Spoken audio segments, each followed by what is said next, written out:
happy sunny day, Year 2 children. I've come outside again to read you the story. Children are out playing at lunchtime on the playground, so you'll be able to hear them sometimes screaming with a bit of fun. They've got a big go-kart out. Going to keep reading Slime by David Walliams. Remember, Ned and Slime were putting things right, weren't they? And they just found the park keeper. Was it Major Pride? Captain Pride, wasn't it? And they were about to put him right too. Chapter 17, the Book of Park Occurrences. My basketball rolled onto the grass that time, didn't it, Pride? Announced Ned from the park bench. Captain Pride to you, the man thundered. Didn't it, Private Pride? Replied Ned, enjoying winding the proud man up. Captain, I remember it well, said the park keeper. All serious incidents are noted down in my book of park occurrences. Let me look. The man pulled a little red leather-bound notebook from his blazer pocket, embossed on the cover with the words, Book of Park Occurrences. Let me see. January the 1st, began Pride, leafing through the pages. Not a happy new year. At 0700 hours, highly offensive sweet wrapper blows into the park. Entire area is sealed off until the culprit who dropped it said sweet wrappers is found and fined. Ned looked at Slime and Slime looked at Ned. Both rolled their eyes at each other. 14th of February, 0900 hours. A pigeon does his doodahs on the newly waxed park bench. Pigeons are brought into the park shed for questioning one by one until one of them squawks. Ned and Slime sighed at this silly little man. Oh yes, here it is. March the 3rd. Captain Pride was becoming really animated now. 1100 hours, a basketball is bounced over the wall from the nearby playing fields and lands on the grass. It bounces repeatedly, 7 times to be precise, before eventually coming to a stop. One blade of grass is killed, another is seriously injured. Basketball is dealt with in an instant with military precision. I punched it with my little litter collecting spear. Put. That basketball was a Christmas present from my granny, said the boy sorrowfully. She sent it all of the way from the Isle of Stench. It accidentally bounced over the wall. Why didn't you just throw it back when I asked? The captain's moustache bristled. I did throw it back, he protested. Only after you'd burst it, replied the boy. Well, I still threw it back. The captain's left eye began to twitch. Right, I want both of you out my park now. Ned looked at Slime. All in good time. We need a little something for you to jot down in your park occurrences book. It's called the Book of Park Occurrences, not the Park Occurrences book, corrected the captain rather. Slime, continued Ned, I think we need to cause some mischief. Goody, goody, agreed his friend. 1,000 sweet wrappers, if you please. What the blazes, spluttered Captain Pride. Now, shouted the boy. Halt! Cried Pride. The little man could make a big noise, but it was too late. Slime trans-slimed into 1,000 sweet wrappers of every colour imaginable. They floated through the air, dancing on the breeze. Captain Pride ran round in circles, trying to grab them to no avail. Ha ha ha! Ned laughed. Now let's have 100 basketballs. At once, the sweet wrappers clung together to form balls that bounced up and down the grass with glee. Boing, boing, splurt, splart, splart, yuck. The grass, my precious grass! Keep off the grass! Yelled Pride. But there was just too many of them.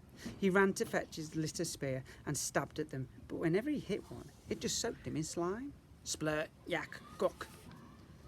Let's not forget the pigeons, shouted out one of the slime basketballs that had Slime's face on it. Of course, said Ned. In an instant, every one of those 100 basketballs became a pigeon. Not just any pigeon, a pooping pigeon. A super-duper whooper pooping pigeon. Squawk, squawk, squawk! Splat, splat, splat.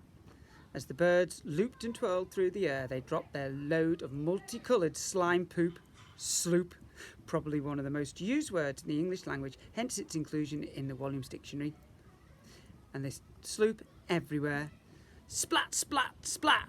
The lawn was splattered. Splat, splat, splat! The path was splattered. Splat, splat, splat! The shed was splattered. Splat, splat, splat! The bench was splattered. Splat, splat, splat! Halt! Barked Pride. I command you to halt in the name of Greta Greed.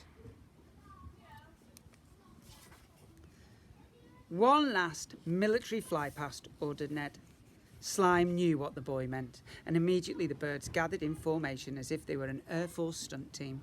They turned high in the sky before coming straight back for Captain Pride. Halt! He bellowed. That's an order! But they didn't stop. They kept coming. Soar!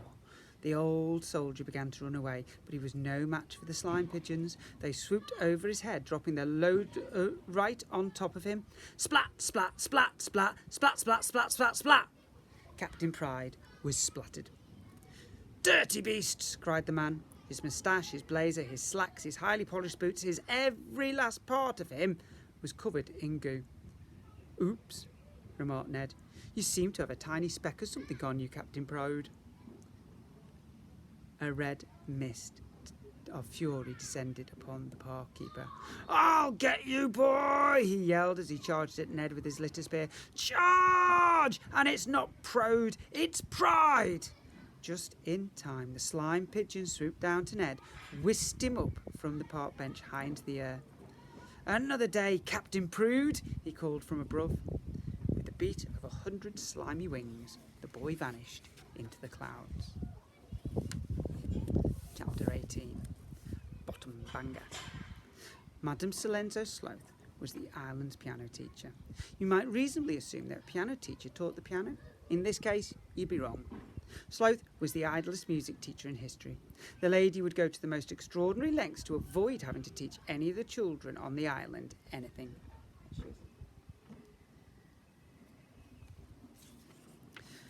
Whenever Ned reluctantly rolled himself over to Madame Sloth's house for his weekly lesson, she'd not utter a single word to him. Instead, she'd look at him haughtily and open her hands to be paid. Once her palm had been crossed with silver, she'd waddle over to her old gramophone and put on a recording she had made of her giving a piano lesson. This was just in case any grown-ups were passing by her house and heard what she was really up to. Which was, of course, nothing. Now, child, let Madame Sloth hear those scales one more time, the voice on the crackly old record would say. Then you would hear the sound of a piano keys being struck. Plonk, plonk, plonk. Once the illusion had been created, Madame Sloth would take an hour-long snooze on the chaise longue. Is it chaise longue? The only way she'd wake herself up in that time was one of her own bottom bangers. Ba-boom! They were as thunderous as a Wagner opera. If her bottom bangers didn't wake her, an ornate gold carriage clock on her mantelpiece would chime to tell her the hour was up and her lesson was over. Ching! How was Madame Sloth allowed to get away with this? Because Greta Greed did nothing about it. In fact, she encouraged it.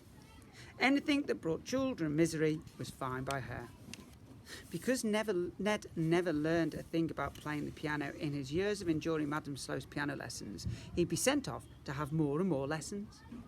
One day, when his mother returned home from the fish market, Ned told her what was really happening in those lessons. Nothing, nout, nada, nothing, diddly squat. Of course, being a grown-up, Ned's mother didn't believe him. Just like all the other grown-ups on the island, Madame Sloth had bamboozled the woman into thinking she was the most fabulous piano teacher in the world. Aside from a gramophone scam, Madame Sloth had a trio of nasty tricks up the sleeve of her long, flowery blouse. If a child dared to complain about the daylight robbery, Madame Sloth would open the piano lid and shut the nasty little wretch inside. Clang! That way, Madame Sloth could carry on with her precious snooze undisturbed. Let me out! Zzz. If a child attempted to grass her up to their parents, in the next lesson, Madame Sloth would turn the piano stool upside down and make them perch on one of the legs for the full hour. Ouch! If a child was so bold as to wake Madame Sloth up from one of her snoozes, they'd be held upside down by their ankles and forced to play the piano with their nose. Ouch, ouch, ouch, plonk, plonk, plonk. One time, Ned couldn't take any more of this nonsense, as Madame Sloth lay on the sofa, snoring and bottom banging. Zzz, zzz, zzz, he shouted, "This is the end! I'm never, ever coming to one of your stupid piano lessons ever again!" Needless to say, the piano teacher woke up in a foul mood. Without a word, Sloth walked out of the piano room and into the kitchen. As Ned sat on the piano stool, bemused, she returned clutching not 1, not 2, not 3, but 6 tins of baked beans. One by one, she ripped them open and guzzled them down in a second, like some kind of strongman at a fair. Her tummy began making the most disturbing sounds, like a boiler that was about to explode. "I need to go," announced Ned. "Just one moment," replied Sloth. Next, she shuffled over to the boy. From the way she shuffled, it was clear she was clenching her cheeks together. Not her top cheeks, her bottom cheeks. Then, as soon as her behind was close to Ned's nose, she unclinched. "No!" cried the boy. Sloth let off the most explosive bottom banger of all time. Kaboom! The force of the blast was enough to blow Ned straight through out of the window. Whoosh! Needless to say, Ned was in no doubt as to how much he and all the children of the island had suffered at the hands of this monstrous woman. He knew he would be doing them all a favour by teaching the teacher a lesson.